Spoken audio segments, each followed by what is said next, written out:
Security officers for the Bank of Canada have been on strike and locked out since July 23rd.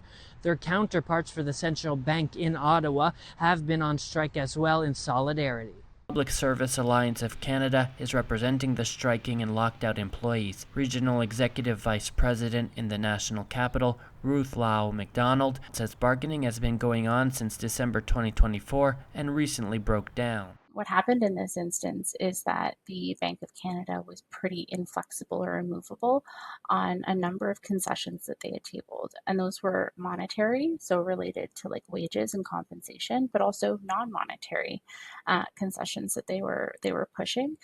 So things around, strike shift assignments, but there's also talk of, the proper remuneration of the members who work in Montreal, who are performing tasks that are seen as being a certain level in other areas, like in Ottawa, but they're being paid at a lower level. Once members gave a 72-hour strike notice to their employer, the bank informed them they would be locked out. We served our strike notice, or legal strike notice, and gave them their 72-hour warning, and we had plans in mind around that. The bank came back and notified that they were locking out the members in Montreal, essentially not allowing them to climb that ladder of escalation and attempt to continue negotiating. They pulled the nuclear option, and our members in Ottawa made the decision that if their siblings in Montreal were being locked out, that they were going to go into a full strike position from day one. It has been more than 20 days of strike action. One of those locked out employees in Montreal, Alain, says it's hard for people financially. Ça requiert quand même de l'argent mis de côté pour être capable de survivre parce qu'avec la banque, ce que PSAC donne, c'est jamais assez.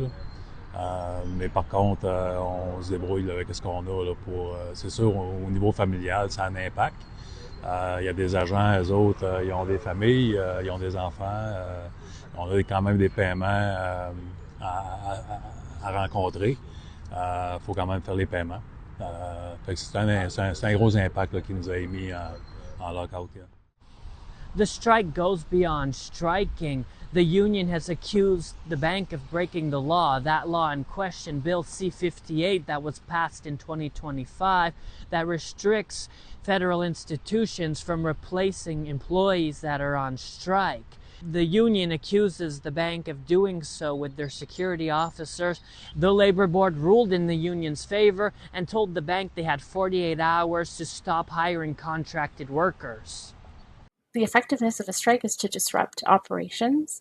To use scab labor or replacement workers undermines that power and gives the employer, very little motivation to get back to the bargaining table and to compromise with members.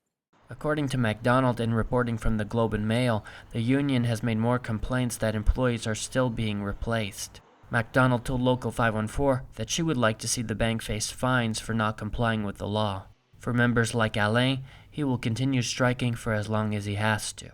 As long as I'm able to. So if it takes 2, 3, 4 months, I'll be here 2, 3, 4 months. Local 514 reached out to the Bank of Canada but did not hear anything back in time for publication.